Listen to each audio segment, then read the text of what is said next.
జగన్మోహన్ రెడ్డి గారిని ఎన్నికకపోవడం తెలుగుదేశం పార్టీకి ఓటేయడం నేను చేసిన తప్పని చెప్పి వాళ్ళే వచ్చి మా దగ్గరికి చెప్తూ ఉంటే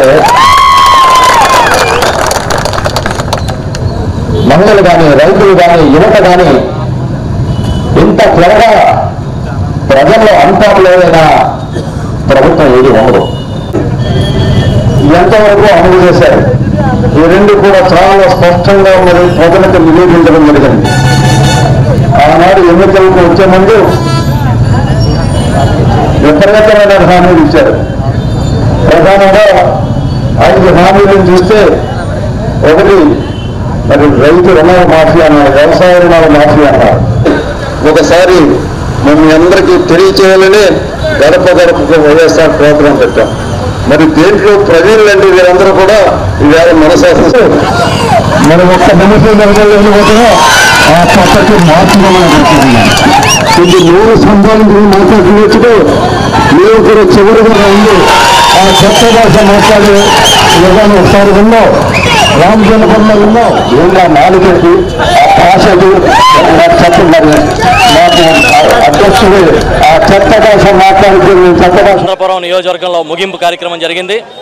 దీనికి మేము అందరం వచ్చాం. ఈ తూర్పుగోదావరి జిల్లాలో మొట్టమొదటిగా ముగిసిన కార్యక్రమం ఇదే. చాలా బాగా చేశారు.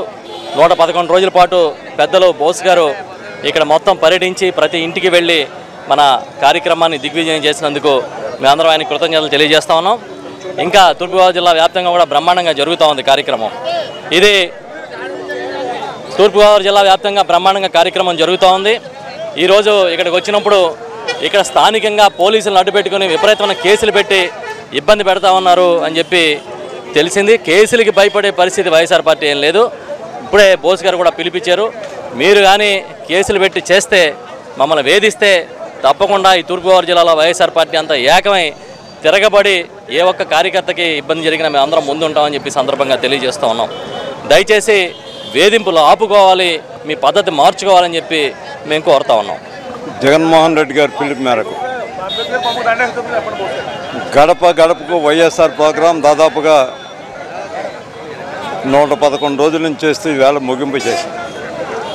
అంటే ఈ ప్రభుత్వం అధికారంలోకి వచ్చే ముందు, ఎన్నికల ముందు చాలా స్పష్టమైన హామీలు ఇచ్చారు. ఏ ఒక్క హామీ కూడా అమలు జరపలేదు. రైతుల రుణమాఫీ అవనివ్వండి, లేక డ్వాక్రా మహిళల రుణాల మాఫీ అవనివ్వండి, నిరుద్యోగ భృతి అవనివ్వండి, ఇంటికో ఉద్యోగం కానీ, బెల్ట్ షాపులు నిర్మూలిస్తామని కానివ్వండి, ఇవన్నీ కూడా చెప్తూ ఒక్క హామీ కూడా అమలు చేయలేదనే విషయం ప్రజలందరికీ కూడా చాలా స్పష్టంగా అర్థమయ్యేలాగా ప్రతి గడపకి కూడా మా పాంప్లెట్ ఇచ్చి మరి గడప గడప ప్రోగ్రాం పూర్తి చేస్తాం. ముఖ్యంగా మేము కోరుతూ ఉన్నాం ఏంటంటే, శాసనసభ్యుల దగ్గర నుంచి అందరూ కూడా ఇంకా ఎక్కడ పాత రోజుల్లో ఉన్నారు. కేసు పెడితే భయపడి మా పార్టీలోకి వస్తారనో లేదా మా వెంట తిరుగుతారనో అనుకుంటూ ఉన్నారు. ఆ కేసులకు భయపడే తత్వం వైఎస్ఆర్ కాంగ్రెస్ పార్టీకి లేదు. వైఎస్ఆర్ కాంగ్రెస్ పార్టీ అండగా ఉంటుంది.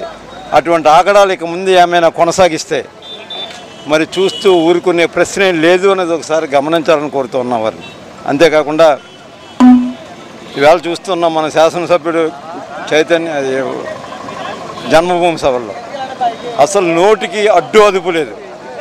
ఏం మాట్లాడతాడో తెలియదు. ఆ తుచ్చ భాష మాట్లాడితే మేము దిగజారి అంతకంటే తుచ్చ భాష మాట్లాడగలం. చివరి వార్నింగ్ ఇస్తూ ఉన్నాం.